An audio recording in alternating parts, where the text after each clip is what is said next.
This is RT coming to you live from Moscow. Hello and welcome to the program. And we start with breaking news this hour. Hugo Chavez, the long-standing president of Venezuela, has died after a long battle with cancer. And he'd suffered a series of health complications following his return from cancer treatment in Cuba. Chavez had been president of Venezuela for 14 years and was re-elected again last October. After meeting with security officials and regional leaders, the vice president Maduro ordered the military and police onto the streets to ensure security there. And that comes after the country expelled 2 U.S. officials for allegedly trying to undermine the health of the president. And RT's Marina Portnaya joins us now live from New York with the latest. Hello there, Marina. So what's the latest, basically? It just happened. So tell us more about the announcement.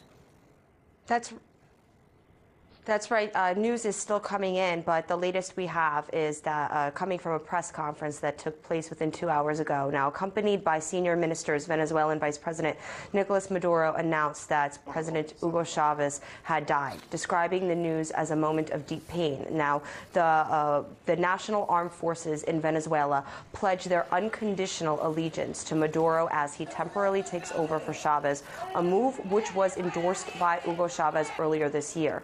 A vote for a new president in Venezuela should be held within 30 days and will likely pit Vice President Maduro against Enrique Capriles, the centrist opposition leader and state governor who lost to Chavez in the October election. Now, one recent opinion poll gave Maduro a strong lead. He enjoys much support among many of the working class. Capriles, in the meantime, flew to the United States over the weekend, visiting Miami and New York. Author and journalist Eva Gollinger says it's no coincidence that during a time of instability in Venezuela, the opposition leader is attending meetings in the United States.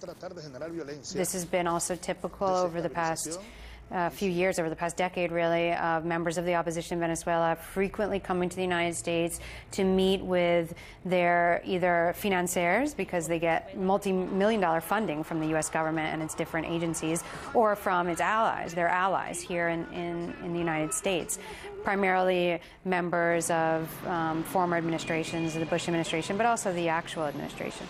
And clearly, Enrique Capriles was coming to the United States, to Miami, to New York, to meet with these individuals to discuss the future of Venezuela, if you want to put it that way.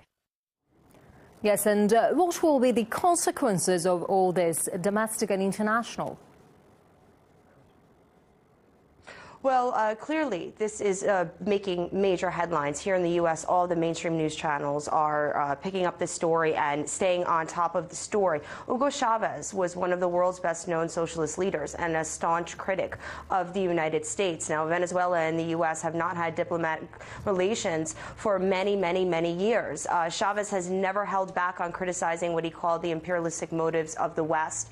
He's been ruling his country, a country with the world's largest oil reserves, for 14 years. Chavez was a powerful player in the world of geopolitics. So clearly there's going to be a lot of changes on the international stage, or attempts for a change, because you have a man that had such a loud voice that has now been removed from the playing field. Now internally you have an opposition movement that wants to rearrange the pattern in which Venezuela has been going under Chavez's ruling. So a lot of new movements may unfold in the weeks and months ahead. But Chavez clearly is a personality that is difficult to sum up in a word or two. But to get a little bit more background on him, we turn to RT's Lucy Kafanoff. A military man known to many as El Comandante. Yes, it's a good one. It's going to work very well. A politician devoted to promoting Venezuela's role as a key player on the world stage. Often a singer, sometimes a dancer, occasionally a joker. Some people think I'm unable to speak in public for less than 5 hours. Who held back no punches from his foes. Yesterday, the devil came out here.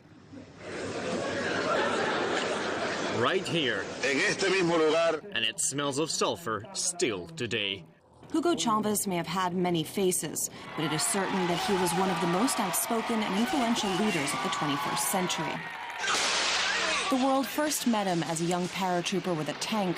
His 1992 coup attempt was doomed to fail, but his dream of a radical leftist revolution was not. Despite a brief prison stint for his actions, Chavez went on to run for president of Venezuela in 1998, winning the vote and assuming office in 1999. Under him, Venezuela went from being a major U.S. ally governed by and for the ruling class to a test case for the Chavez experiment with 21st century socialism. That meant nationalizing key sectors of the oil-rich nation's economy and pouring billions into welfare and social programs to help the previously marginalized poor. Chavez helped slash poverty rates, drive down unemployment, and reduce income inequality, winning die-hard supporters among the impoverished. But his Venezuela was also one of the most corrupt nations on earth, with a murder rate exceeding that of Iraq. Charges of authoritarianism, suppressing the judiciary, and silencing the press dogged Chavez throughout his presidency. Opponents fought to remove Chavez from power, including a 2002 coup attempt and a 2004 recall referendum. But he remained, winning another term in office in the 2012 election after facing the toughest electoral battle of his career. In his foreign policy, Chavez spearheaded the creation of today's anti-imperialist left-leaning bloc in Latin America, working to promote his vision of a multipolar world. He allied with Russia to develop energy contracts, financial arrangements, as well as arms deals, and made sure that subsidized oil flowed freely to allies like Cuba, Belarus, Nicaragua, and Syria. But it wasn't all smooth sailing when it came to his dealings with the West. Chavez was known to donate free heating oil to poor Americans, but had little love for their government. Relations have ranged from tense to outright hostility. The devil who tries to dominate the world. Venezuela is independent and free and will never be a North American colony. But in 2011, Chavez took up a new battle, the fight for his life against cancer. But just before the new year, and after 4 operations in Cuba, Chavez named his vice president as the preferred political heir. The final war waged by El Comandante. Venezuela's founding father, Simón Bolívar, was a hero in Latin America's push for independence. For Hugo Chavez, he was the inspiration for a populist revolution and a push to bring about a new world order. Revered by some, reviled by others, it is undeniable that Chavez and his Bolivarian revolution left a permanent mark on this country, this region, and the world. Lucy Kafanov, RT, Caracas, Venezuela.